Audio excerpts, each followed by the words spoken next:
Hello everyone, myself Dr. Rajesh Mishra. I'm practicing as an orthopedic surgeon in Delhi NCR. आज हम एक बहुत ही important topic पे बात करना चाहते हैं जिसे कहते हैं गाउट।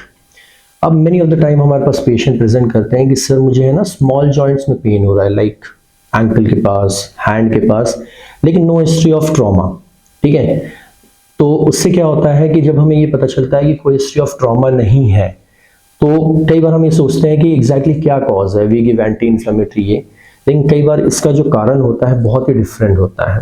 ठीक है, and as a practicing orthopaedic surgeon we generally know the difference between acute trauma pain and a pain जिसमें ट्रॉमा कुछ भी ना हो। ठीक है, and many of the patient हमारे पास जो प्रेजेंट करते हैं गाउट के साथ, वो इसी के साथ प्रेजेंट करते हैं। We have a click and diagnosis कि नहीं ये हो सकता है, ये गाउट हो सकता है। अब गाउट क्या होता है? देखिए जनरली क्या होता है कि जो यूरिक एसिड जो होता है हमारे बॉडी में जब एक्सेस बनना शुरू हो जाता है उसकी वजह से they start depositing in the small joints. उसकी वजह से क्या होता है कि अक्यूट इन्फ्लेमेशन होता है जिसे हम आर्थ्रोपैथी भी कहते हैं। उसकी वजह से पेशेंट को स्मॉल जॉइंट में पेन होता है and patient present with this complaint कि सर कोई हिस्ट्री ऑफ ट्रॉमा तो नहीं है लेकिन we have pain in ankle और हैंड और समथिंग। ठीक है, अब आप मुझसे पूछेंगे कि सर यूरिक एसिड क्रिस्टल्स क्यों डेवलप होता है। ठीक है, देखिए जनरली क्या होता है, यूरिक एसिड जो होता है वो प्रोटीन, प्यूरिन और पाइरिमिडीन का मेटाबॉलिज्म होता है। ठीक है, तो उसके कारण जब एक्सेस प्रोटीन कंजम्पशन होता है उसकी वजह से जो ब्रेकडाउन होता है that causes uric acid crystals to develop and that deposited in the small joints.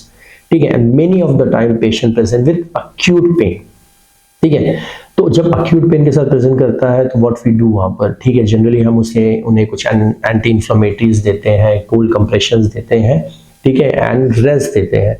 With that the pain subside, but when we do the investigation of the serum uric acid, what happens वहाँ पर we see कि यार uric acid level तो बहुत ज़्यादा बढ़ा हुआ है।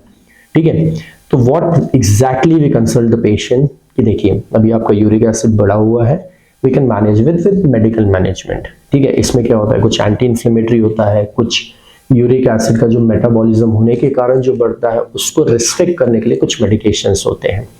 ठीक है, फर्स्ट थिंग। सेकेंड एडवाइस जो हम पेशेंट देते हैं पेशेंट को, डाइटरी मॉडिफिकेशन, हेल्थ मॉडिफिकेशन की। जैसे आप सेडेंटरी इंसान है तो आप थोड़ी सी अपने लाइफ में एक्टिविटीज लाइए, थोड़ा सा जिम, ये सब बहुत जरूरी है लाइफ के लिए। सेकेंड थिंग, अगर आप ड्रिंक कर रहे हैं तो प्लीज उसे कुछ समय के लिए बंद कर दीजिए।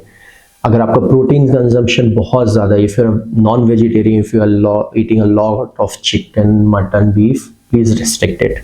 ठीक है, क्योंकि ये सब का जो ब्रेकडाउन होता है दैट कॉजेज यूरिक एसिड का increase and that deposit that thing. ठीक है, कई बार हम उसे डाइट, मेन थिंग जो main line of treatment of gout is dietary modification. ठीक है, general physical modification to increase your activities and medical management. ठीक है, थैंक यू।